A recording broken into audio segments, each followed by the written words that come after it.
কেন মুসলমানরা কাবা তাওয়াফ করে, এর আধ্যাত্মিক ও বৈজ্ঞানিক রহস্য কি? আসসালামু আলাইকুম ওয়া রাহমাতুল্লাহ। প্রিয় দর্শক, কাবা ঘর হলো পৃথিবীতে অবস্থিত এমন এক ঘর যাকে ঘিরে হজ অথবা উমরা যে কোনো সময় তাওয়াফ করা হয়। এই ঘর নির্মাণের পর থেকে আজ পর্যন্ত কখনো এর তাওয়াফ থামেনি। পৃথিবীর প্রতিটি মুসলমান জীবনে একবার হলেও এই ঘর তাওয়াফ করার ইচ্ছা পোষণ করে। কিন্তু প্রশ্ন হলো, আল্লাহ তাআলা এখানে তাওয়াফ করতে কেন বলেছেন? এর পেছনে কি রহস্য লুকিয়ে আছে? এর সাথে কি শুধুই ইবাদতের সম্পর্ক রয়েছে, নাকি রয়েছে গ্রহ, নক্ষত্র, গ্যালাক্সি, ছায়াপথ তথা ইউনিভার্স ও মহাবিশ্বের কোনো নিগূঢ় সামঞ্জস্য? আজকে আমরা এই নিয়ে কোরআন, সুন্নাহ ও অ্যাস্ট্রোফিজিক্সের আলোকে তাওয়াফের বাহ্যিক কারণ এবং মহাজাগতিক কারণ নিয়ে বিস্তারিত আলোচনা করব ইনশাআল্লাহ। তাওয়াফের পরিচয়। সুপ্রিয় দর্শক, তাওয়াফ মানে প্রদক্ষিণ বা চক্কর দেওয়া। কাবা শরীফ 7 বার প্রদক্ষিণ বা চক্কর দেওয়াকে এক তাওয়াফ হিসেবে সাব্যস্ত করেছে ইসলাম। তাওয়াফ হলো কাউন্টার ক্লকওয়াইজ ডিরেকশন বা ঘড়ির বিপরীতমুখী কাবা ঘরের চারপাশে 7 বার প্রদক্ষিণ করা।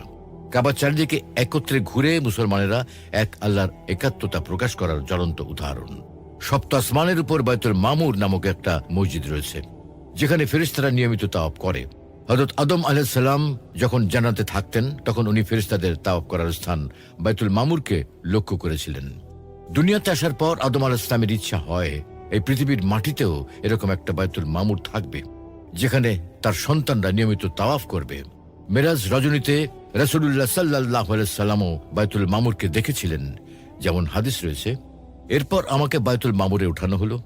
বললাম, হে জিব্রাইল, এ কি? তিনি বললেন, এ হচ্ছে বাইতুল মামুর।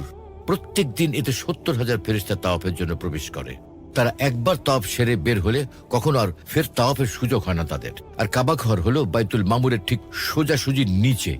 কিন্তু দুনিয়ার জীবনে যেহেতু আমরা আল্লাহর আরশকে সামনে পাবো না ও আল্লাহর আরশের সামনে সিজদা দিতে পারবো না, তাই আমরা মুসলমানরা এই কাবা ঘরের চতুর্পাশে একসাথে তাওয়াফ করি। কারণ কাবা ঘর হচ্ছে দুনিয়ায় বাইতুল মামুরের প্রতিনিধি। ফেরেশতাদের মূল ইবাদতের ক্ষেত্র যেমন বাইতুল মামুর, ঠিক তেমনি আমাদের জন্য কাবা ঘর। ফেরেশতারা যেমন আল্লাহর আরশ ও বাইতুল মামুরকে কেন্দ্র করে তাওয়াফ করে, ঠিক তেমনি আমরাও কাবা ঘরকে কেন্দ্র করে তাওয়াফ করি। কাবা ঘর হচ্ছে আল্লাহর আরশের একদম নিচে। কাবা ঘর হচ্ছে আল্লাহর ঘর। কাবা ঘর হচ্ছে দুনিয়াতে আল্লাহর আরশের প্রতিনিধি। আল্লাহর আরশকে কেন্দ্র করে যেমন এই মহাবিশ্বের সব গ্রহ নক্ষত্র ঘুরছে, ঠিক তেমনি আমরা মুসলমানরা একসাথে এই কাবা ঘরের চতুর্পাশে ঘুরি। এটাকেই তাওয়াফ বলে।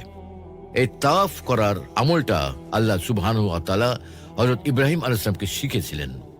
আর তখন থেকেই মুসলিম উম্মাহ সারা বছর দিন রাত এই পবিত্র ঘরকে তাওয়াফ বা প্রদক্ষিণ করে চলেছে।